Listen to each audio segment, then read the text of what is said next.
नमस्कार, मैं हूं वंदना गुप्ता, को-फाउंडर ऑफ देवदीदी फाउंडेशन और आप सभी का स्वाध्याय में बहुत-बहुत स्वागत है। और हमें ये जान के या हमें बताते हुए बहुत खुशी हो रही है कि हम second part of Valmiki Ramayana पे हैं, जो कि शुरू में लगा था बहुत ही मुश्किल काम होगा रामायण कंप्लीट करना, but we are already half way through. और ये जो हमारा वाल्मीकि रामायण का हम अध्याय कर रहे हैं, स्व अध्याय कर रहे हैं, वो ना सिर्फ हमारी नॉलेज के लिए परंतु अपने कल्चर को आगे बढ़ावा देने के लिए हम कर रहे हैं। और ये हमारे देवदीदी के इथॉस से बहुत अच्छी तरह मैच करता है, to revive the culture and heritage of India. हमारा कल्चर जो इतना रिच है, जिसके बारे में हमें कुछ पता ही नहीं हमारी जनरेशन को, धीरे धीरे इस स्वाध्याय के सिक्के सहारे हम कुछ जानेंगे, कुछ थोड़ा सा दूसरों को भी ज्ञान देंगे और खुद भी बहुत सारा ज्ञान हासिल करेंगे। और जो हमारे सिनॉप्सिस हो रहे हैं, वो हमारी नीलम जी बहुत अच्छी तरह कर रही है। Past 2 sessions she has been taking and it was really really very good. तो आज भी नीलम जी आपके आगे लेके आ रही हैं वाल्मीकि रामायण के सुंदरकांड के सर, और जिसमें आज हम देखेंगे हनुमान जी लंका पहुंच चुके हैं, अशोक वाटिका भी पहुंच चुके हैं। वहां उन्होंने आइडेंटिफाई भी कर लिया है कि सीता कौन है। बहुत मुश्किल से इतनी सारी औरतों के बीच में कौन सीता है उनको आइडेंटिफाई करना मुश्किल हो रहा था। और फिर वो देखते हैं किस तरह सीता को ये सारी राक्षसियां तंग कर रही हैं रावण के ऑफर देने पर कि मुझसे शादी कर लो, और वो मना कर देती हैं। तो रावण के कहने पे किस तरह राक्षसियां उन्हें डरा रही हैं और बेचारी किस तरह से मुरझाई सी बैठी हैं। और हनुमान जी ये सोच में पड़ गए हैं कि वो किस तरह सीता से बात कर पाए और उन्हें अपनी आइडेंटिटी बता पाए कि वो राम के भेजे भेजे हुए दूत हैं। तो आइए आगे लेके चलते हैं हम आप सबको सुंदरकांड में नीलम जी के through. Welcome Neelam ji. Thank you. Vandana di, वापस नीलम से पहले नीलम, मैं एक मंत्र बोल देती हूँ, है ना, जो हमारा रह श्योर। जाता है, मैं बाद में याद आता है। हाँ, तो आप लोग भी प्लीज दोहरा लीजिए, अपने आप को म्यूट करके, या तो ओम रामाय रामभद्राय रामचंद्राय वेधसे रघुनाथाय नाथाय सीताया पतये नमः। ओम रामाय रामचंद्राय रामभद्राय वेधसे रघुनाथाय नाथाय सीताया पतये नमः। नेक्स्ट टाइम से आधा आधा करेंगे, तो आप लोग भी रिपीट करेंगे तो आ जाएगा। इट्स नॉट वेरी डिफिकल्ट, है ना। Over to you Neelam. Thank you, thank you Vandana ji, thank you Sapna ji. हम सुंदरकांड के जहाँ पहुंचे थे, हमने देखा कि रावण सीता से मिलने अशोक वाटिका आते हैं और वहां पे उसको बहुत प्रेम से, कभी अनुनय विनय से, कभी प्रेम से उसको मनाने की कोशिश करते हैं। जब वो नहीं मानती तो बहुत गुस्सा, उसको बहुत क्रोध दिखाते हैं, तब भी सीता नहीं मानती तो वो बहुत बहुत ज्यादा गुस्से में आकर अपनी राक्षसी जो उनकी पहरेदार है सीता की, उनको कहकर कि जो भी हो, तुम सीता को जो भी किसी भी तरह उसको डरा के धमका के साम दाम दंड भेद कुछ भी अपनाओ, लेकिन सीता को मनाने की कोशिश करो। और गुस्से में रावण अपने महल वापस चला जाता है। तो जैसे ही रावण अपने महल वापस जाता है, सारी राक्षसियां जाती हैं दौड़ती हुई और सीता को घेर लेती हैं। घेरती हुई उसको कहती है, ऐसा क्या है तुम। उन्हें बहुत गुस्सा भी, गुस्से में भी और बहुत आश्चर्य में भी वो सीता से पूछती है कि तुम जानती हो तुम किसकी भार्या बनने, किसकी पत्नी बनने को मना कर रही हो। वो रावण है। तो वो रावण की एक राक्षसी है जिसका नाम एकजटा है। वो उसको समझाती है कि तुम्हें पता है रावण कौन है। वो उसको उसकी थोड़े फैमिली ट्री के बारे में जैसे समझाने की कोशिश करती है। वो कहती है वो पुलस्त के बेटे पोते हैं और विशर्वा के बेटे हैं। पुलस्त जो है वो ब्रह्मा के मानस पुत्रों में से एक है, और विश्ववा जो है वो पुलस्त के मानस पुत्र है। मानस पुत्र यहाँ है कि जो शरीर से नहीं मन से उत्पन्न होते हैं, उसको मानस पुत्र कहा जाता है। तो ब्रह्मा ने अपने 10 मानस पुत्र पैदा किए थे, जिनमें से एक पुलस्त थे।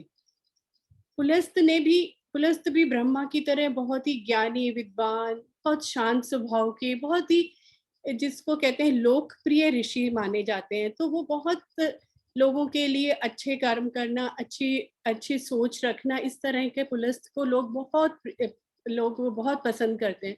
तो एक बारी पुलस्त एक तृण बिंदु के राज्य में जाते हैं और तृण बिंदु के राज्य में वो तपस्या कर रहे हैं। तो जब वो तपस्या करते हैं तो जहाँ वो तपस्या करते हैं वो भूमि बहुत सुंदर बनती जाती है। आसपास तरह तरह के पेड़, उपवन, इस तरह का एक अपने आप उसकी जो शोभा है वो बढ़ती जा रही है और वो बहुत सेफ जगह मानी जा रही है, क्योंकि वहां पर पुलस्त ऋषि तपस्या कर रहे हैं, उनके बाकी ऋषिगण वेद पाठ करते हैं।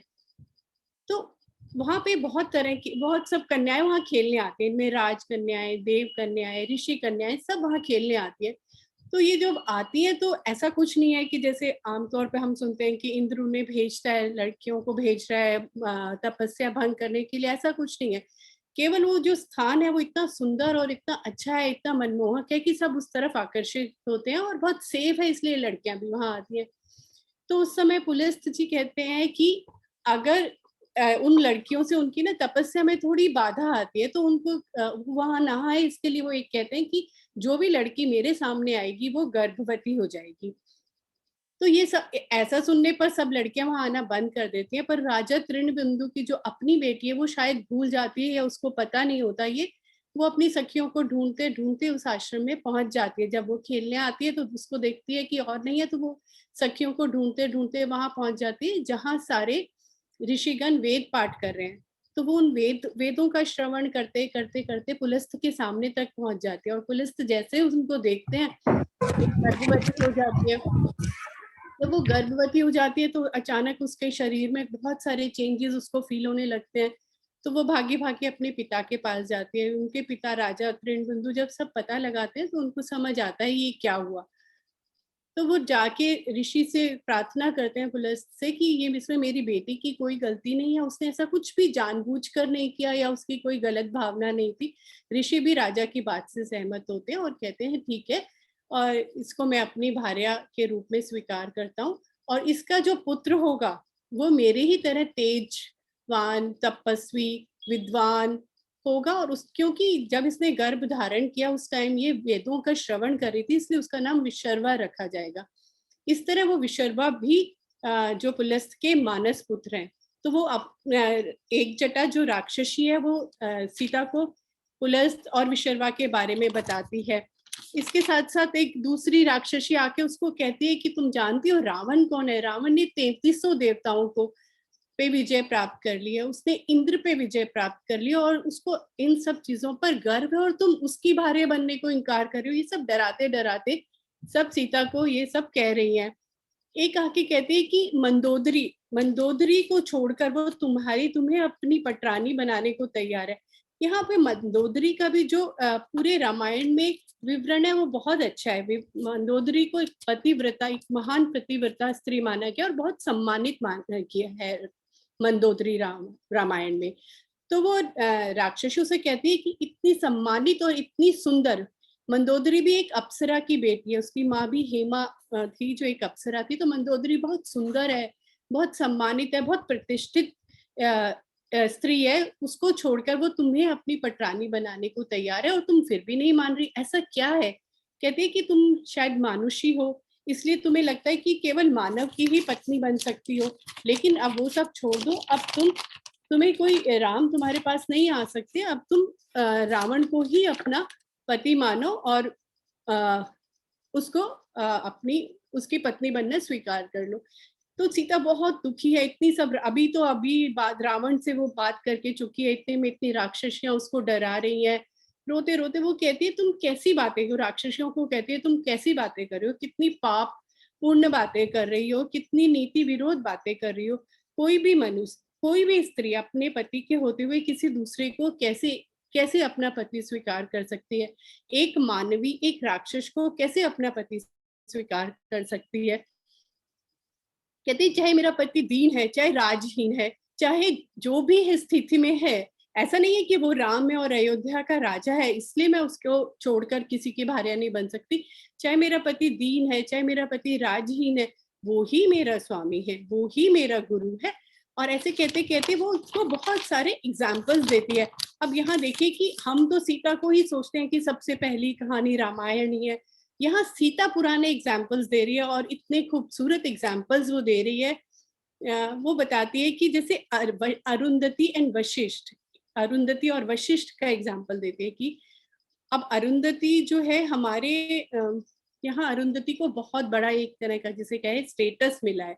अरुंधति एक नक्षत्र भी है। अगर हम सप्तऋषि देखते हैं तो सप्तऋषियों में एक ऋषि वशिष्ठ हैं, उनके साथ में एक और नक्षत्र है जिसको जो अरुंधति है।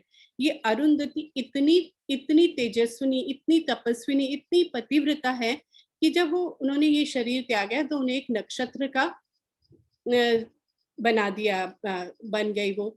और हमारे यहाँ जब विवाह वगैरह होते हैं तो कुछ परिवारों में पति पत्नी को वो दिखाता है अरुंधति एंड वशिष्ठ, और कुछ जो है पंडित दिखाते हैं, उनको दर्शन कराते हैं अरुंधति और वशिष्ठ का सुबह।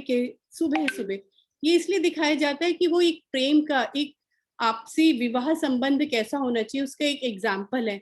तो अरुंधति वशिष्ठ का एग्जाम्पल देती है सीता उन्हें लोपामुद्रा और अगस्त का एग्जाम्पल देती है। लोपामुद्रा भी जो है वो एक विदर्भ नरेश की बेटी है जिसका विवाह अगस्त मुनि के साथ होता है। जब वो विवाह होके जब वो चलने लगते हैं तो अगस्त मुनि लोपामुद्रा को कहते हैं कि तुम ये जो तुमने आभूषण, ये जो कीमती वस्त्र पहने हैं, धारण किए, इन सबको छोड़ दो। तुम एक राजगृह से एक ऋषि घर जा रही हो तो तुम्हें एक साधारण ऋषि पत्नी की तरह चलना पड़ेगा। तो लोपामुद्रा को एक एग्जाम्पल माना जाता है कि किस तरह एक पत्नी को अपने पति के घर में रहना चाहिए। और इसके साथ साथ वो उनको बोलती है रोहिणी और चंद्रमा को देखो। रोहिणी और चंद्रमा की भी प्रेम कथा बहुत प्रसिद्ध है। इसके बाद जैसे सुकन्या एंड च्यवन, सुकन्या भी जो है वो राजा शरियाती की बेटी है जो ऋषि च्यवन से विवाह बहुत खुशी खुशी उनसे विवाह करके उसी तरह रहना पसंद करती है जैसे कि ऋषि रहते हैं। ऐसे ही हम सब ने जो बहुत पॉपुलर है, हमारे बच्चे भी वो कहानी पढ़ते हैं, वो सावित्री सत्यवान का एग्जाम्पल देती है। इसके साथ साथ वो दमयंती और राजा नल की भी बात करती है। राजा नल भी निषद देश के राजा थे जो जुए में सब कुछ हार गए। इतना सब उनके इतनी बुरी दशा में आ गए थे कि एक समय में उन्हें अपनी पत्नी की आधी साड़ी फाड़कर अपने शरीर को ढकना पड़ा था और उस अवस्था में वो दमयंती को छोड़कर चले गए थे, लेकिन दमयंती ने कभी उनका साथ नहीं छोड़ा। तो यही एग्जाम्पल सीता उन्हें देती है कि देखो हमारे यहाँ तो ऐसी ऐसी पतिव्रता स्त्रियां हैं, तो मेरा पति दीन है या राजहीन है, कुछ भी है, मेरे वही स्वामी है, वो ही मेरे गुरु होंगे। मैं किसी और का वरण कभी नहीं कर सकती, मैं कभी रावण के पास नहीं जा सकती।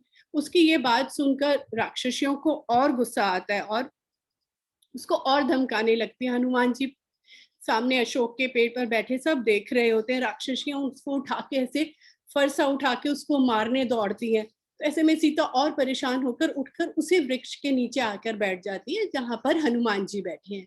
और वो बहुत दुखी हैं, बहुत अपने आप को ही सोच रही है। वो उनके मन में बार बार के अनेक तरह के विचार आए जा रहे हैं कि ऐसा क्या हुआ जो राम मुझे ढूंढने नहीं आए, ऐसा क्या हुआ कि मैंने ऐसे कौन सा बड़ा पाप किया होगा, जरूर कुछ पिछले जन्म में कुछ बुरे पाप किए हैं, बुरे कर्म किए हैं जिसके लिए मुझे ये सब देखना पड़ रहा है, ये सब भुगतना पड़ रहा है। जरूर मैं ही अनार्य हूँ, जरूर मैं ही असती हूँ। इस तरह के विचार उसके मन में आते जा रहे हैं।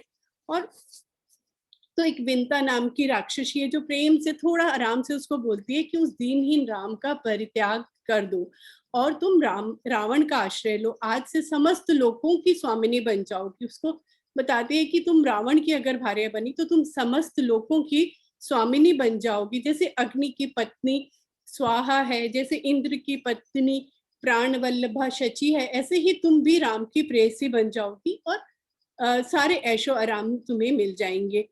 तो लेकिन सीता नहीं मानती, तो उसको तरह तरह से डराती हैं। उसको कहती है हम तेरे टुकड़े टुकड़े कर देंगे, हम तेरा कलेजा निकाल के खा लेंगे, हम आपस में इस तरह बांट लेंगे। एक वो कहती है चलो ठीक है कि हम इसके टुकड़े टुकड़े करते हैं, हम सुरा मंगाते हैं और नृत्य करते हुए अपनी निकुंभला देवी पर वो इसका मांस जो है वो चढ़ाते हैं। निकुंभला देवी वही देवी है जिसकी जो रावण की कुल देवी हो गई है। निकुंभला देवी एक तरह की तंत्र विद्या की देवी मानी जाती है और जो आज भी ना सिर्फ लंका में, हमारे भारत में भी बहुत लोग जो तंत्र विद्या में विश्वास रखते हैं या तंत्र विद्या में आगे बढ़ना चाहते हैं, वो निकुंभला देवी की आज भी पूजा करते हैं। मेघनाथ ने भी इन्हीं देवी की पूजा करके बहुत सारी शक्तियां हासिल की थी, जो कि जिससे वो इतनी आगे बढ़ा। तो वो सब राक्षसियां कहती हैं चलो हम इसको मार के और ये सब करके हम निकुंभला देवी को ये मांस जो है ये अर्पण करके उसको अपना कार्य पूर्ण करते हैं। इससे रावण भी बहुत खुश होंगे। सीता बहुत परेशान है, बहुत परेशान हो, कह रही ऐसा क्या हो गया। वो राम जिसने जनस्थान वो जगह है जहां पर उन्होंने खरदूषण को मारा था, वहां पे अकेले राम ने 14,000 राक्षसों को मारा था। तो कहते हैं जब एक व्यक्ति 14,000 राक्षसों को मार सकता है, तो वो क्या लंका पार करके यहाँ नहीं आ सकता? कोई और किस आए या ना आए, लेकिन राम के बाणों में इतना दम है कि वो यहाँ तक पहुंच सके। तो जरूर मेरा ही भाग्य जो है वो इस समय इतना अस्त है कि राम यहाँ नहीं आए, या तो राम को इस बात की सूचना ही नहीं है। इस तरह के अलग अलग तरह के विचार उसके मन में आ रहे हैं। वो उसको उम्मीद है कि राम अगर यहाँ आए तो इस पूरी लंका को शमशान बना देंगे, सबको जीत कर वो मुझे ले जाएंगे। लेकिन फिर उसको रावण की दी हुई बार अवधि भी याद आती है। तो वो कहती है कि दो मास में तो रावण मेरे ऐसे टुकड़े टुकड़े कर देगा, जैसे कि इंद्र ने दीति के गर्भ में किए थे। तो इस समय की जो हमें कहा जाता है कि हमारे जो यहाँ है सिर्फ आयुर्वेद है जिसमें छोटी मोटी जड़ी बूटियों का इलाज है, लेकिन यहाँ पे एक शल्य चिकित्सा का इतना बड़ा एग्जाम्पल है। जो इंद्र और दीति जो थी वो राक्षसों की माँ थी। तो इंद्र को हराने में उसके सारे बच्चे मारे गए। तो उसका पति था कश्यप। उन्होंने कश्यप से कहा कि मुझे कोई ऐसा पुत्र दो जो कि इंद्र पर विजय प्राप्त कर सके। कश्यप ने उन्हें कहा कि मैं तुम्हें ये पुत्र देता हूँ, लेकिन इसके लिए तुम्हें कुछ नियमों का पालन करना पड़ेगा, और जब तक अगर तुमने इन नियमों का पालन नहीं किया तो वही पुत्र इंद्र का सहायक बन जाएगा।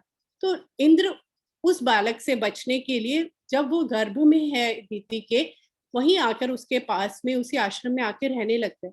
तो सिर्फ एक दिन ऐसा होता है कि दीति अपने उन नियमों का पालन करना भूल जाती है। तो शल्य चिकित्सा का इतना अच्छा एग्जाम्पल है कि इंद्र गर्भ में ही उस गर्भ के 49 टुकड़े कर देते हैं, जिसको कि बाद में मरुत कहा गया है। पहले वो उसके 7 टुकड़े करते हैं। जब वो 7 से रोने की आवाज आती है तो इंद्र घबराकर हर एक 7 के और 7 कर देते हैं। तो वो 49 बच्चे उसमें से निकलते हैं जो कि मरुत कहलाए, जो बाद में इंद्र उनको अपने साथ ले गए, क्योंकि कश्यप के अनुसार अगर वो नियम का पालन नहीं करेगी तो वो इंद्र के ही सहायक बन जाएंगे। वो इंद्र को याद दिलाते हैं कि अब तो हम आपके सहायक हैं, आप हमें क्यों मार रहे हो। तो इंद्र उन्हें लेकर चले जाते हैं। तो ये एक शल्य चिकित्सा का बहुत सुंदर एग्जाम्पल है। तो ऐसे करते करते सोचती रहती है कि अब मैं क्या करूं, वो मेरे टुकड़े टुकड़े कर देगा। वो सोचती है कि और अगर मैं अपने प्राण त्याग दूं, क्योंकि रावण तो मुझे मारने ही वाला है, अगर मैं यहाँ पे अपने प्राण त्यागती भी हूँ तो ये कोई गलत नहीं होगा, ये कोई अपराध नहीं होगा। लेकिन यहाँ मुझे ऐसा शस्त्र कौन देगा या मुझे विष कौन देगा? यहाँ तो मुझे कोई ना विष देगा ना शस्त्र देगा, तो मैं अपने प्राण भी त्यागूं तो कैसे त्यागूं? सोचते सोचते उसको लगता है कि मैं अपनी ही वेणी से, अपने ही बालों से, अपनी ही चोटी से फांसी लगा लूंगी और मैं अपने प्राण त्याग दूंगी। वो प्राण त्यागने के लिए इंतजार करिए कि थोड़ी देर में मैं अपने ही प्राण त्याग दूंगी। हनुमान जी ऊपर बैठे बैठे सब सुन रहे हैं, लेकिन वो कुछ कर नहीं सकते। जब वो राक्षसियां उसको बहुत परेशान कर रही होती है, इसी समय में एक बूढ़ी राक्षसी जिनका नाम त्रिजटा है, वो सो के उठती है। वो सो के उठती है तो वो उनको कहती है कि ये तुम राक्षसियों को डांटते हुए कहती है कि तुम रुक जाओ, मैंने आज बहुत भयंकर सपना देखा है। और वो सारी राक्षसियां उसको घेर कर बैठ जाती हैं और पूछती हैं कि बताओ तुमने क्या सपना देखा। उसने देखा कि ये रावण के विनाश का और राम के अभ्युदय का सपना देखा। मैंने देखा कि राम जो है लक्ष्मण सहित लंका पे आए हैं, उन्होंने लंका पर विजय प्राप्त की है, और जो रावण है वो पुष्पक विमान से नीचे गिर गया है, उसमें राम बैठे हैं। रावण ने काले कपड़े पहने हुए है, वो दक्षिण दिशा की तरफ जा रहा है, उसने बहुत मदिरा पी हुई है, उसके बाल मुंडे हुए हैं, उसने काले वस्त्र पहने हुए हैं, गधे पर है, फिर वो गधे से भी गिर जाता है, वो ऐसे तालाब में गिरता है जहाँ पानी ही नहीं है, वहां कोई राक्षसी उसे खींच रही है। इस तरह करते करते उसके सपने में जो रावण का हाल है वो बहुत बेहाल है। ऐसे ही कहती है कि यही हाल कुंभकर्ण का भी है और यही हाल रावण के बाकी पुत्रों का भी है। केवल विभीषण एक ऐसे राक्षस है, या हमारे लंका में एक विभीषण ही मुझे ऐसे दिखाई दे रहे हैं जिन्होंने श्वेत कपड़े पहने हैं, जो श्वेत रथ पे हैं, जिन्होंने सफेद माला पहनी है और जो मुझे अच्छे हाल में दिखाई दे रहे हैं। बाकी सभी राक्षसों का हाल उनको बहुत खराब दिखाई देता है। वहीं उसको दिखता है कि राम जो है पुष्पक विमान पे आए हैं, एक श्वेत पर्वत है, उस पर्वत पर सीता बैठी है जो अपने हाथों से चंद्रमा और सूर्य को छू रही है। इन चीजों को बहुत शुभ माना जाता है कि कुछ अच्छा होने वाला है। इस तरह उसके सपने में जो जो हो रहा है वो सब राम के हित में और रावण के विनाश का वो सारी राक्षसियों को एक एक करके पूरा सपना सुनाती है। सपना सुनाते सुनाते वो ये भी बताती है कि मैंने ये भी देखा कि रावण का एक दूत वानर बनकर यहाँ आया है और उस वानर ने, रावण के उस दूत ने पूरी लंका को जलाकर भस्म कर दिया और मेरा सपना जरूर सच होगा, मुझे ऐसा प्रतीत होता है। अगर तुम अपना भला चाहती हो तो तुम सीता को डराओ मत, सीता को धमकाओ मत, बल्कि उससे उसकी कृपा मांगो, उससे उसकी दया मांगो। सीता भी उसकी बात सुन रही होती है, राम की विजय की वो बात सुनकर बहुत खुश होती है। कहती है कि अगर ऐसा हुआ तो मैं तुम सबकी रक्षा का प्रण देती हूँ। कहते कहते वो थोड़ी देर शांत हो जाती है। फिर उसके मन में फिर उसी तरह के विचार आ रहे हैं। सीता दोनों ही तरह के विचारों में डूबी हुई है। धीरे धीरे कहती है कि ऐसा तो नहीं, उसके मन में अब दूसरी तरह के विचार आ रहे हैं कि कहीं ऐसा तो नहीं कि जो मृग मुझे छल रहा था उसी ने कहीं छल से दोनों राजकुमारों को तो नहीं मार दिया। कहीं ऐसा तो नहीं हुआ कि रावण ने उसको छल से ही मार दिया हो।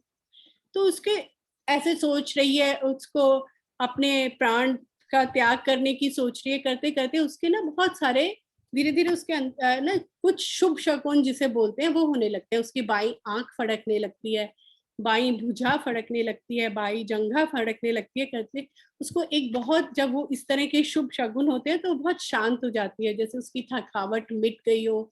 थोड़ा शांत मन से वो इधर उधर देखती है। उसका जो उसने पीला पीताम्बर ओढ़ा होता है वो भी थोड़ा खिसक जाता है, इसको भी एक शुभ शकुन माना जाता है।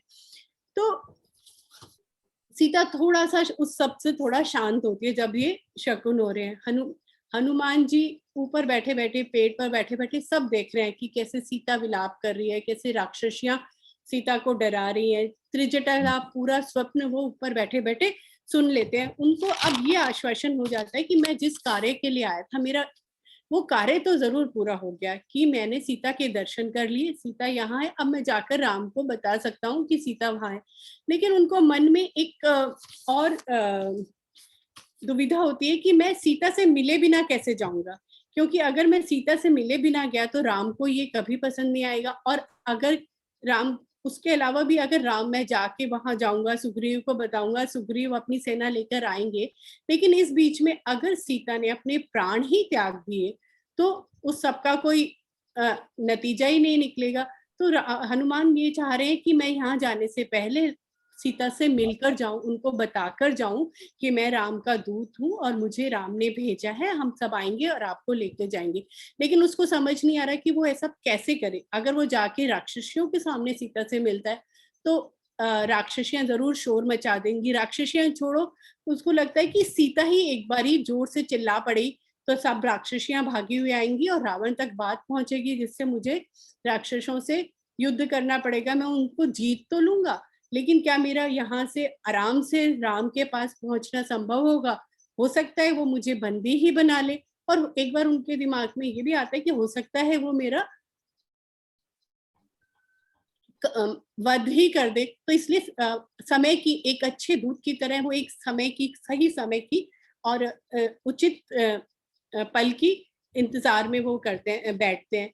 साथ ही में उन्हें लगता है कि मैं अब अगर सीता से वार्तालाप करूं तो किस भाषा में करूं। संस्कृत जो है उस समय भी, जो संस्कृत है रामायण के अनुसार, ये द्विजों की, पंडितों की या पढ़े लिखे लोगों की लगता है भाषा थी, क्योंकि हनुमान को ऐसा लगता है कि अगर मैंने इनसे संस्कृत में बात की तो उन्हें लगेगा मैं रावण हूँ। तो वो कहते हैं मैं उनसे उसी भाषा में बात करूंगा जिससे अयोध्या के लोग जिस भाषा में बात करते हैं। वो अपने इस नतीजे पे पहुंच जाते हैं कि मैं उनसे किस भाषा में बात करूंगा। अब उनको ये है कि मैं बात करूंगा कैसे। बहुत विचारते हैं और उन्हें ये पता है कि मैं सीता से मिला बिना नहीं जा सकता। अंत में उनके मन में एक विचार आता है कि मैं यहाँ पेड़ पर बैठे बैठे ही राम की गाथा गाऊंगा, जिससे सीता का मन शांत होगा, वो मेरी बात सुनने के लिए तैयार होंगी।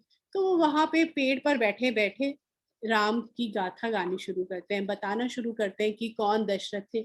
दशरथ का एक बड़ा ज्येष्ठ पुत्र है जो अपनी पत्नी के साथ, सीता और पत्नी और भाई के साथ पिता की आज्ञा से वन में आ गया। वन में कैसे रावण ने छल से उनकी पत्नी का हरण किया, और कैसे राम, यहाँ तक की कथा तो सीता को पता ही होती है, उसके बाद की भी वो सुनाते हैं कि कैसे वो मतंग पर्वत पे सुग्रीव से मिले, सुग्रीव से मिलने के बाद कैसे उन्होंने बाली का वध किया, फिर उन्होंने सुग्रीव से मित्रता की, और सुग्रीव ने कैसे हजारों करोड़ों वानरों को सीता की खोज में भेज दिया। और अब जो है सीता उनकी बात सुन रही है। उनको देखकर वो बहुत, जब वो उनकी बात सुनती है तो आसपास देखती है, आसपास देखते देखते वो लगभग अचेत हो गई है। अब आगे हनुमान उनको बताएंगे बाकी का, अगले सर्ग में हम ये सब देखेंगे कि कैसे। सुंदर, ब्यूटीफुल, मतलब you what it alive for us, because frankly speaking इस बार मैं भी अध्ययन नहीं कर पाई हूँ। आई एम श्योर वंदना दीदी भी नहीं करा होगा, क्योंकि हम लोग एक्चुअली मेले में लगे हुए हैं, तो हमारी सारी एनर्जीज ना उसमें लगी हुई है देव दीदी के मेले में। But you bought it alive for us, very nice. So there are few points that I will मैं बोलना चाहती हूँ बिफोर आई फॉरगेट। तो मैं आई वंदना दी? ओके, आप म्यूट पे हो।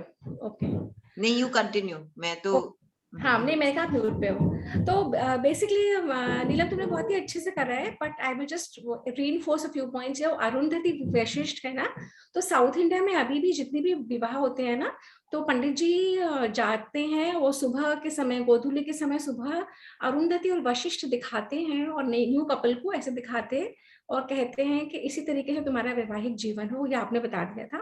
तो प्रेमाइस ये है कि जब जो वशिष्ठ हैं, अरुंधति उन्हीं के आसपास चक्कर लगाती हैं, सतत, कांस्टेंट, रामायण के काल से, उससे पहले भी।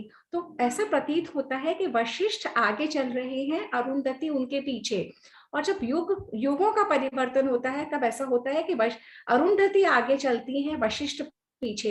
ये सप्त ऋषियों का एक पार्ट है। जो 7 ऋषिज, जो 7 स्टार्स है, उसमें से एक वशिष्ठ है, और वशिष्ठ का सैटेलाइट स्टार है अरुंधति। तो जिस तरीके से अरुंधति और वशिष्ठ हमेशा इकट्ठे रहते हैं, कभी वो आगे या कभी वो पीछे, पर वो एक है, उसी तरीके से हम हर इंडियन कपल को ये कहा जाता था। साउथ में अभी भी मेंटेन्ड है, यहाँ खत्म हो गया कि इसी तरीके से आपको जीवन जीना है। तो ये अरुंधति वशिष्ठ न्याय बोलते हैं इसको। So it's a beautiful way for a new couple to start their वैवाहिक जर्नी। उसके बाद जैसे ये हम लोग बार-बार एक चीज और बताती हूँ, जितना भी ये सिस्टम है उसमें अरुंधति एंड वशिष्ठ, इनको ट्विन स्टार्स कहा जाता है। एक यही ट्विन स्टार्स है जो दोनों ही घूमते हैं। अदरवाइज बाकी जितने ट्विन स्टार्स हैं उनमें एक घूमता है, एक स्थिर है और दूसरा ही घूमता है। सिर्फ यही 2 ट्विन स्टार्स है जिसमें दोनों घूमते हैं। तो पति पत्नी को एक इक्वालिटी का वो बोध भी इसमें कराया जाता है कि दोनों बराबरी पे।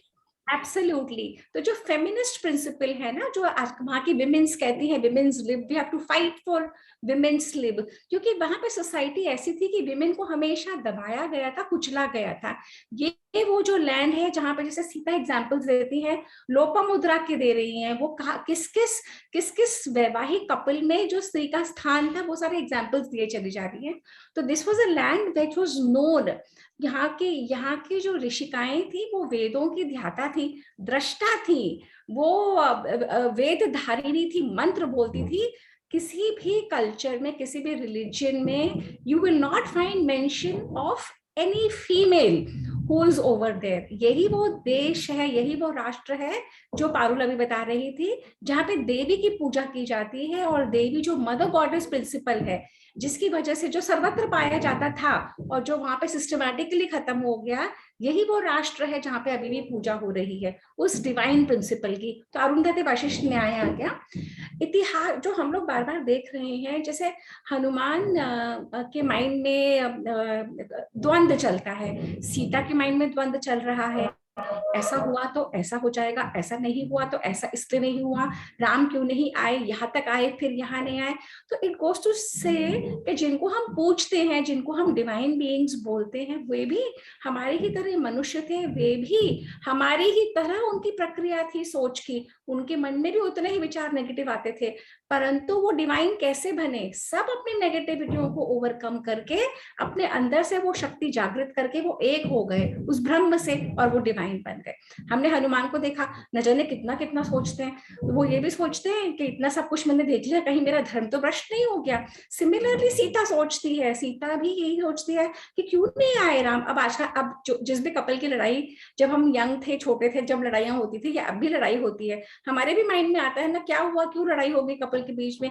हस्बैंड की भी माइंड में आता ही होगा, हमारे भी मनों में आता होगा। अब हम एक दूसरे से बात करें चाहे नहीं उस समय, बट माइंड में तो रहता ही है ना, जब तक की प्रॉब्लम होती है कि क्या हुआ, ऐसा क्या हुआ, मैंने क्या कह दिया या इन्होंने क्या कह दिया, हम लोग फिर एक हो जाएंगे, परंतु वो माइंड में रहता है। तो सिमिलरली ये जो डिवाइन बीइंग्स हैं, इनके माइंड में भी, आप राम को देखो कितना रोए थे, कितना, और राम तो राजा थे ना, एक छोड़ देते और अनेक मिल जाती, पर नहीं, वो एक के ही पीछे पूरा उन्होंने लगा दिया, और सीता भी वहां पे उसी एक के पीछे। एंड ब्यूटीफुल एग्जाम्पल्स तुमने बताया है इसमें, बहुत ही सुंदर। ये अग्नि में हम लोगों ने कभी सोचा नहीं कि हम लोग जो स्वाहा बोलते हैं ना मंत्रों का, तो ये मेरी टीचर ने उस समय बताया था, पर एक पॉइंट मुझसे रह गया था, नीलम ने रीइंफोर्स करा, हम हर उस पे स्वाहा स्वाहा स्वाहा, क्योंकि पति से पहले पत्नी को ध्याते हैं, तो अग्नि से पहले स्वाहा को हम ध्याते हैं। तो ये है स्वाहा का रोल, जो स्वाहा हम करते हैं ना उसमें। अच्छा, उसके बाद था ये जो कश्यप ऋषि की बहुत सारे स्टोरीज है ना, इनसे जुड़ी हुई, कश्यप ऋषि की दिति और धनु, और नीलम, अगर आपने वो मेरा टॉक नहीं देखा हो तो वैदिक मदर गॉडेसेस आप जरूर देखना, किस तरह से यूरोपियन आयरलैंड की गॉडेस है धनु, DANU, वही धनु जो कश्यप ऋषि की पत्नी है, धनु, जिनसे दानव हुए हैं, और उन्हीं की पत्नी, जिसने अभी आपने किसका जिक्र करा था, कौन सी वाली पत्नी का था, कश्यप ऋषि की दिति। तो दिति से तो दैत्य हुए, अदिति से देवता हुए, दिति से दैत्य, धनु, और ये विंता से गरुड़, और ये हुए थे। तो ये जो पूरा हमारा ये जो विश्व है उस समय का, अब भी ये सारा, ये कैस्पियन सी जो है ना, ये कश्यप ऋषि के नाम पे ही पड़ी थी। कश्यप ऋषि वहां तक पहुंचे थे। इवेंचुअली जो हमारा ये भारतवर्ष, जम्बू खंडे, आर्यावर्ते, जम्बू खंडे भारतवर्ष जितना था, उसका एक्सटेंट वहां तक था कि ये यूरोप है, जो साइबेरिया है, ये हमारी भारतवर्ष के एंड में आता था। ये महाभारत में जब हम करेंगे ना, ये सारे विवरण आते चले जाएंगे। अच्छा, इसके बाद जो तुमने बताया था ना, इंद्र ने गए और इंद्र ने वो फेंका, वो शल्य चिकित्सा, आयुर्वेद को सिस्टमैटिकली खत्म किया गया है, क्योंकि आयुर्वेद से सारी शल्य चिकित्साएं सीख के ये लोग, हमारे टेक्स्ट पहले, हमारे ग्रंथ पहले अरबिक में ट्रांसलेट हुए, अरबिक्स में से इंग्लिश में सारे ट्रांसलेट हुए, यहाँ पे इन्होंने हमारी सारी लाइब्रेरीज जला दी, और वही सारा अरबिक और इंग्लिश बन के, शुरू के जो अरबिक लोग थे उन्होंने हमारे हिंदुस्तानी ऋषियों को वो दिया है ट्रिब्यूट, कि ये सारा अल हिंद है, हिंद से गया है, पर बाद में उन लोगों ने सारे वो रेफरेंसेस हटा दिए। यूरोप से जब ये वापस आया, यहाँ पे सारे रेफरेंसेस हटा के इन लोगों ने कहा ये हमारी नॉलेज है। तो गलीलियो को कहते हैं, न्यूटन ने डिस्कवर करा ग्रेविटी, गलीलियो ने डिस्कवर करा ये जो गलीलियो टेलीस्कोप बनाया, न्यूटन ने ग्रेविटी डिस्कवर रही है। हमारा ये राष्ट्र जानता था कि सूर्य है, उसके चारों तरफ इतने ग्रह हैं, और उन ग्रह को हम पूछते थे कैसे, बगैर ये सब हुए, पर हम लोगों ने कभी गाया नहीं, कभी गिनाया नहीं, कभी जताया नहीं कि ये हमारी ही है, ये सारी खोज, सारी नॉलेज यहाँ की है, जो इनके नाम से अब ये लोग हम पे थोपे जा रहे हैं, है ना। और ये जो मरुत का जिक्र जो कर रही थी, ये जो तुमने डिस्क्राइब करा था ना कि इंद्र वहां पे गए, और ये जो मरुत हैं ये 49 हो गए, 7 into 7, पहले 7 थे, फिर 7 और दिन पटे 49 बन गए। और अब आपको पता है ये मरुत कहाँ होते हैं? हम मंदिरों में चले तो जाते हैं पर हमें किसी ने बताया नहीं। पर ये जो जितने भी डायरेक्शंस है ना, तो ये उनके डायरेक्शंस के गॉड्स होते हैं दिक्पाल, और मरुत होते हैं ये भी हमें प्रोटेक्ट करने के लिए होते हैं। तो मरुत क्या, मारुत, मारुत। जब कृष्ण अपना वज्र फेंक रहे थे, जब ये 7 बने, 7 से 7 49 बने, तो हर जीव अंदर से रो रहा था, मारुत मत मारो, मारुत और नहीं और नहीं। तो वो ही रुदन के साथ ये पैदा हुए। पर ये अल्टीमेटली डिवाइन बीइंग्स बने ये हमको प्रोटेक्ट करने के लिए। तो जो भी मंदिर होते हैं, जो ये बनते हैं वास्तु के हिसाब से, जो भी हमारी एक साइंस है, ये जो मंदिरों की स्थापत्य कला जिसे कहते हैं, तो बाहर जो मंदिरों के आकृतियां, जो कलाकृतियां होती हैं, उनमें मारुत बनाए जाते हैं, उनमें मारुत बनते हैं, अलग अलग डिवाइन बीइंग्स बनते हैं, अलग अलग डायरेक्शंस के लिए, स्पेसिफिकली प्रोटेक्शन सीख करने के लिए, कि हम मनुष्य कुछ लाए नहीं थे, कुछ लेके जाएंगे नहीं, खाली हाथ आए, परंतु आप हे डिवाइन बीइंग्स हमें प्रोटेक्ट करिए। तो ये मारुत, ये जो 49 है ना, ये उसी में आते हैं प्रोटेक्शन के लिए।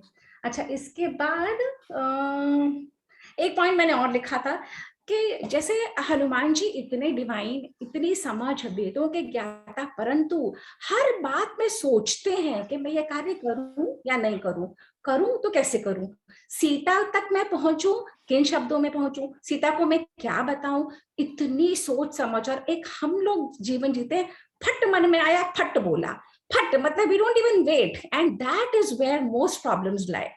problems, like it is about how we receive, उसको प्रोसेस करा, और फिर अगर हम करना शुरू करें तो हमारे इतिहास क्या है, हमारी जो हिस्ट्री है ना, हिस्ट्री में तो इंग्लिश जो बताते हैं कि रेट्स रट्टा करो, कब कौन कौन आया और लिखो और भूल जाओ। हमारा इतिहास हमें जीवन जीने की कला सिखाता है। क्यों? Because of such values. अगर हम वाल्मीकि रामायण नहीं पढ़ते, आप लोग सच बताओ, तो हमें इतना पता लगता? हमें पता ही नहीं लगता। हमें पता ही नहीं लगता कि सीता का कितना हुआ, ये सब रामचरितमानस भी नहीं है बनना दी, मैं तो रामचरितमानस बहुत बार कर चुकी हूँ। ये इसी में है जो हमारा इतिहास है। और जब हम रामायण पढ़ेंगे ना, ओ माय गॉड, वो जब हम महाभारत करेंगे ना, it's going to be oh my God journey, because इतिहास जो आपको वैल्यू सिखाए जीवन जीने का, इतिहास जो आपको एलिवेट कर दे, इतिहास जो धर्म अर्थ काम और मोक्ष के चारों को साथ में ले आए, कि सब कुछ करते हुए आप अपना जीवन balance Jio. This is what इतिहास इज। तो जो मैं कहना चाहती थी, जो मैंने पॉइंट्स नोट करे थे, वो यही है। अब कोई और कुछ कहना चाहता है तो हाँ जी। मैं ही एक चीज और बताती हूँ इसमें ना, जैसे हाँ। एक राक्षसी जब रावण को कह रही है कि सीता को कह रही है कि रावण ने 3300 देवताओं पर विजय प्राप्त की। तो यहाँ पर भी जो ये 3300 देवता हैं, ये जैसे हम लोग बोलते हैं 33 करोड़, ये इस तरह के नहीं है। एक्चुअली हमें हिंदुओं को बहुत कहा जाता है कि इनके तो 33 करोड़ देवता है, तो 33 करोड़ नहीं है। एक्चुअली ये 33 कोटि माने जाते हैं। कोटि के 2 अर्थ होते हैं, एक तो करोड़ भी कोटि है, और एक कोटि मीन्स किस श्रेणी के, प्रकार बेसिकली प्रकार, जो वो जो 33 प्रकार, यानी कि 33 टाइप्स, हम प्रकार नहीं समझते ना, टाइप्स। तो ये 33 टाइप्स के देवता है, जिनमें 8 वसु हैं। तो ये 8 वसु, मतलब ये मानने की बात है कि हम किनको पूछते थे, हम उनको पूछते थे जिन पे हमारी एग्जिस्टेंस जो है निर्भर करती है। वसु वो चीजें जहां पर हम विचरण करते हैं, घूमते हैं, जहाँ पे हमारी एग्जिस्टेंस होती है। इसमें माना जाता है धरती, जल, अग्नि, आकाश, चंद्रमा, सूर्य, ये वसु हैं। ऐसे ही 11 रुद्र हैं। रुद्र हैं जो हमारे शरीर के अंदर होते हैं, प्राण, अपान, व्यान, समान, इस तरह की बहुत सारे अवयव हैं जो हमारे शरीर के अंदर होते हैं। और जो इसमें लास्ट है, 11वां है, वो है जीवात्मा। तो जब ये 11 के 11 हमको छोड़ देते हैं, तो हमारे जो सगे संबंधी हैं वो रोने लगते हैं। तो आपकी उस बात से मुझे ध्यान है, उस रोने से को रुद्र कहा जाता है। रुद्र मतलब रुलाने वाला। तो ये सब जब 11 अव्यय जो है, जब ये हमको छोड़ देते हैं, तो वो अव्यय जो है उनकी हम पूजा करते हैं। 8 वो होते हैं, 11 ये होते हैं, जीवात्मा लास्ट होती है। इन सबको मिला के हम रुद्र कहते हैं। और आदित्य 12 आदित्य जो वर्ष के 12 महीने, इसके अलावा 2 अश्विनी पुत्र हैं। तो बेसिकली हम 33 तरह के देवताओं की पूजा करते हैं। ये 33 करोड़ लोगों ने धीरे धीरे वो 40 से बिगाड़ के उसको 33 करोड़ बना दिया। इसमें भी सुंदरकांड में भी 33 देवताओं का जो विवरण है वो इन 33 का है कि रावण ने इन सब पर विजय प्राप्त कर ली थी। उसने धरती, आकाश, वायु, चंद्रमा, सूर्य, अपने अंदर के जो हमारे अव्यय है, अश्विनी कुमारों पे, इंद्र पे, इन सब पर विजय प्राप्त कर ली थी। तो जो राक्षसी उसको समझा रही है वो 3300, ये 33 है, ना कि 33 करोड़ देवता जिसको हम कहते हैं वो। तो इन्होंने क्या करा, कुछ तो हमारा जो धर्म ग्रंथ लोप हुए ना, जब इतना जबरदस्त इन्वेजन्स हुए यहाँ पे, जब धर्म ग्रंथ लोप होते गए, तो जब कोई चीज खत्म हो जाती है तो आर्टिफिशियल या फिर नेगेटिव न्यूज फैलाना बहुत इजी हो जाता है, उसको विकृत करके बताना बहुत इजी हो जाता है। तो अंग्रेजों का तो एजेंडा बहुत क्लियर था, उन्होंने हमारे ही ग्रंथों का अध्ययन करा और उसको कैसे विकृत करके कैसे पेश कर सकते हैं वो करते चले गए।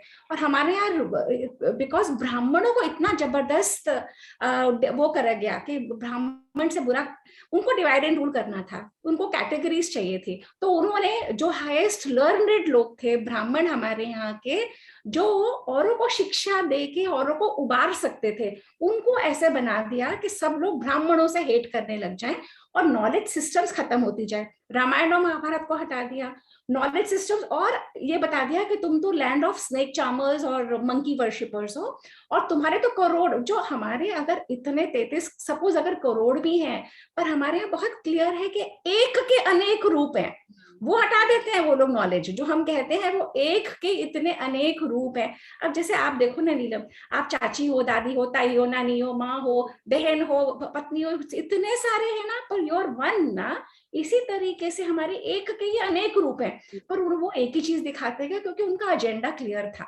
वो अपने एजेंडे पे चलते रहे, और हम लोगों ने उनके एजेंडे को आत्मसात कर लिया और अपने शास्त्रों को छोड़ दिया।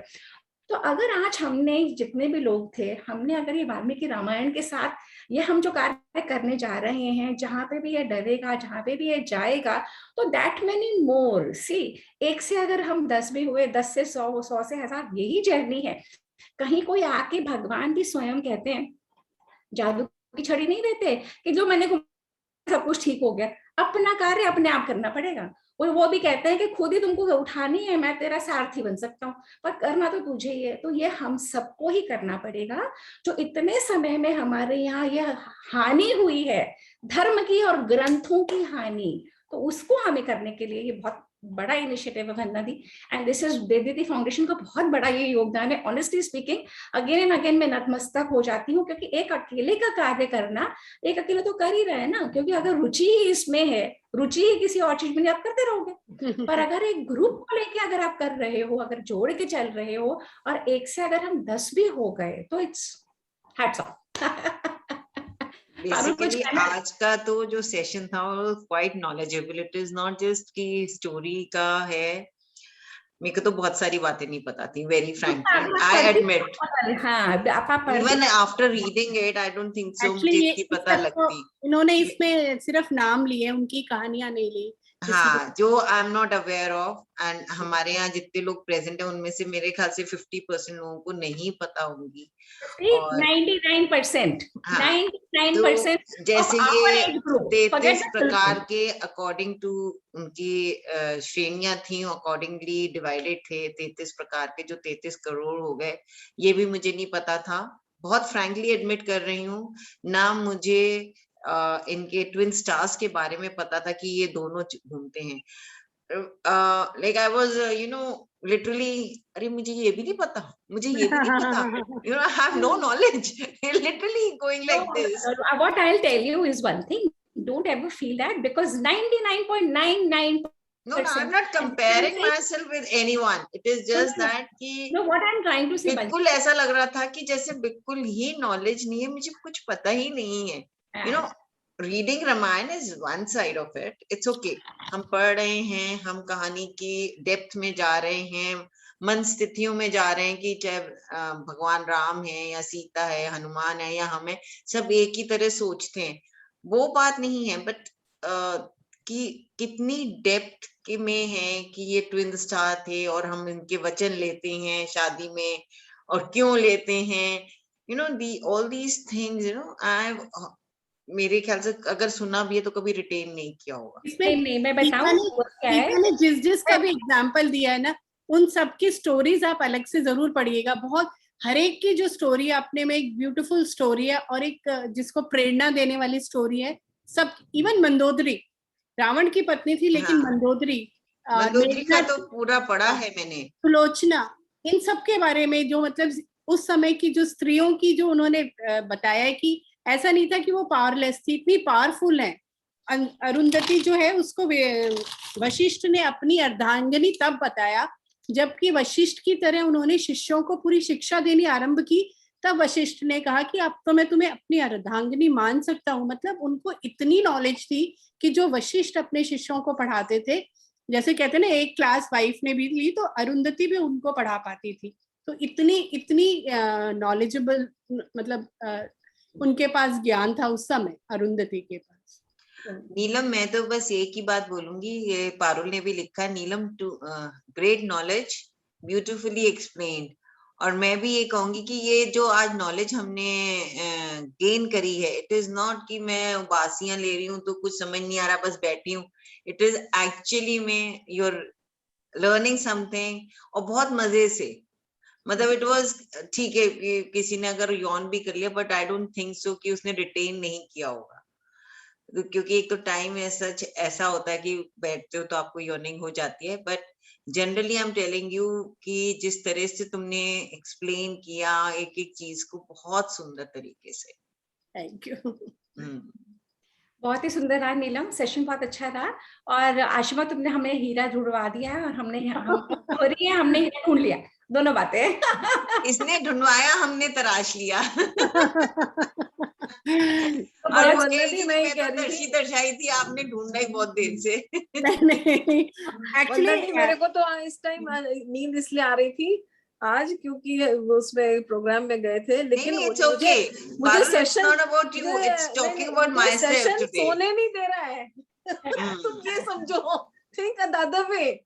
अच्छा, तो अब अपन को वाइंड अप करना है। अपन नीलम, एक रिक्वेस्ट आपसे बिफोर वंदना दी वाइंड्स अप, कि ये जो तुमने जो स्टोरीज है ना, जैसे तुम कह रही हो हमें पता है, सबको नहीं पता है नीलम, तो जो मैं वंदना दी को कहना चाह रही थी कि ये जो नॉलेज है ना, ये लुप्त ऐसे हुई कि 99.9999% लोगों को, और ये मैं 30 इयर्स की स्टडी के बाद बोल रही हूँ, इतनी कन्विक्शन से हजारों लोगों को मिली हूँ वंदना दी, पर इतनी कन्विक्शन से बोल रही हूँ क्योंकि ये नॉलेज को की वैल्यू नहीं रही। तो इस नॉलेज को लोग इतनी हीन निगाहों से देखने लगे थे, oh how old fashion, so superstitious, outdated. तो हमारा क्या पर्पस है कि हम जैसे लोग अगर ये करेंगे, एक रोल मॉडल्स बनते हैं हम कि आप भी करो। और हमेशा गीता में श्लोक में भगवान कहते हैं कि जो श्रेष्ठ आचरण करते हैं ना, वही आचरण चलता है, वही चलता है। तो मैं तो नीलम, आशिमा, तुम लोगों से रिक्वेस्ट करूंगी, जो भी आज के सर में हमारे नाम थे उनकी जो पीछे की स्टोरीज हैं, let's cover that before we go ahead with the search. तो नीलम बहुत इंटरेस्टिंग हो जाएगा, बहुत ज्यादा इंटरेस्टिंग और नॉलेजेबल होगा। क्या आप स्टोरीज का सेशन कर लो एक नीलम, एक जो नेक्स्ट सेशन है ना, क्योंकि मोस्ट ऑफ ट्यूसडे ट्यूसडे होगा नहीं, वरना दी नेक्स्ट ट्यूसडे है क्या? ट्यूसडे हमारा मेला है तो ट्यूसडे को नहीं हो पाएगा। तो अब आपके पास 15 दिन का टाइम है नीलम प्रिपेयर करने के लिए, उन 15 दिन को प्रिपेयर कर लो। नहीं, आप ये अपना रामायण करते रहो, जब ये रामायण खत्म होगी तो हम नोट करते जाते हैं हमें किस किस चीज को कवर करना है, तो हम उन सबकी कर लेंगे। ये बहुत और अच्छी खासी, जैसे ये जो मैंने बताया दमयंती नल की जो कहानी है, ये पहले तो हर बच्चे को सिखाई जाती थी। नहीं, मैंने पढ़ी हुई है नल दमयंती की, तो जैसे पता है, हाँ, रटी हुई है। ऐसे ही सावित्री और सत्यवान की मैंने इसीलिए एक्सप्लेन नहीं की, वो हम सबने कभी ना कभी जरूर। अब हमारा नेक्स्ट सेशन होगा 2 तारीख को। 2 तारीख को है हमारी धनतेरस। नहीं, 2 नवंबर को भी मत रखो ना, कैसे करेंगे? फिर धनतेरस की भी पूजा वगैरह होती रहती, कैसे करना है बताओ? दिवाली के बाद रखो। पारुल, आप म्यूट पे हो। हाँ, नहीं, मैं दिवाली के बाद। हाँ, थोड़ा सा रिलैक्स, उसके बाद वी विल अगेन एंजॉय। खाली सुन के उसको ग्रहण भी करे ना तो ज्यादा अच्छा होता है। तो 9 नवंबर को सेशन है टेक्निकली, अगर 2 है तो फिर 7 को, 9 नवंबर 9 को कर सकते हैं। चलो फिर अपने से वो करो, और अगर 2 को लगेगा फिर बात कर लेंगे, व्हाट्सएप ग्रुप पे बात कर लेंगे। हाँ, मतलब सेकंड को करने में दिक्कत क्या? धनतेरस की पूजा तो शाम को होगी। तो चलो कर लो, क्योंकि छोड़ दोगे तो छूट भी जाता है। सेकंड को है सेशन नीलम, तो आप कौन तैयार कर रहा है? अहिना दी आप लोगी सेशन? मेरे पास बुक नहीं है, बुक ले होती तो मैं जरूर लेती। मैं वो वंदना दी मेरे को भिजवाएंगी ना बुक अब। अच्छा ठीक है, मैं जरूर लेती हूँ। और मुझे इसमें काफी बातें मालूम थी, जैसे वसु थे ना, वो गंगा पुत्र भीष्म के छोटे भाई थे, जिनको वो गंगा जी बहाने जाती थी, तो उनके पति ने क्वेश्चन किया तभी वो चली गई। ये वाली बात है सही? नहीं पता है, पर वो वसु, वो अष्ट वसु तो पहले वो बता, हाँ वो इसी का पार्ट है। इसी का है क्या? वो मैं भीष्म वसु, हाँ वसु तो बोल रहे ना। Let's keep the session for second. Okay. I think कोई ना कोई तो प्रिपेयर कर ही लेगा कुछ भी। वंदना जी मुझे ठीक आप है, जल्दी चलिए, बुक नहीं भेज तो दीजिए तो मैं भी एक सेशन ले नहीं नहीं, सकूं। मैं अभी रामायण की नहीं बात करी, हम we can take a story on second. नहीं, मेरे ख्याल रामायण को हम चलने देते हैं, बाद में हम स्टोरीज को। स्टोरी सेशन अलग रखो, रामायण तो चलने दो, रामायण में विघ्न मत डालो, रामायण करने दो। तो आप धनतेरस के ऊपर ले लो ना भाभी, सपना जी आप धनतेरस पे ले लो। वो फिर धनतेरस दिवाली बहुत अभी देख लेते हैं, बाद में बात करती हूँ, अभी नहीं, अभी करते हैं। आप वाइंड अप करो, अभी आप वाइंड अप करो। ओके,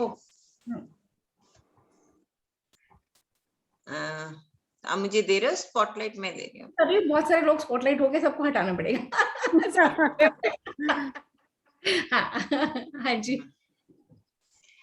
आप ही क्लोजिंग कर दीजिए। आप कर दो, आप मैंने ले लिया आपको स्पॉटलाइट पे, आप करो। तो देखा आप सब लोगों ने किस तरह नीलम ने हमें इतनी सुंदर विवरण देके कितनी सारी चीजों के बारे में आज हमें बताया, हमारी नॉलेज ऐड हुई और डिस्कशन भी इतनी एंटरटेनिंग हो गई कि we started talking about other sessions. तो इसी के साथ जो देवदीति फाउंडेशन है, आप सभी से विदा लेते हैं और अगले हफ्ते हम नहीं मिलेंगे क्योंकि देवदीति का अपना मेला है, तो we all are busy there और hopefully will take a session on 2nd of November। तो हम वाल्मीकि रामायण का अगला भाग लेके आएंगे 2 नवंबर को। उससे पहले हमारा बच्चों के लिए है कथा कहानियां, कुछ नई कुछ पुरानी, जो हम देवदीति का एक हमारा अपना एक चल रहा है कि हम बच्चों के थ्रू कैसे कल्चर को रिवाइव करें। तो हम उसमें छोटी छोटी स्टोरीज लेते हैं पुराणों से, वेदों से, रामायण से, और बच्चों को हिंदी भाषा के लिए प्रेरित करते हैं कि वो हिंदी में बोलें, हिंदी में गिनती सीखें और अपने वेदों से जुड़ें। तो आइए अब हम दिवाली की सबको शुभकामनाएं दे रहे हैं, हो सकेगा तो हम धनतेरस वाले दिन मिलेंगे। धन्यवाद।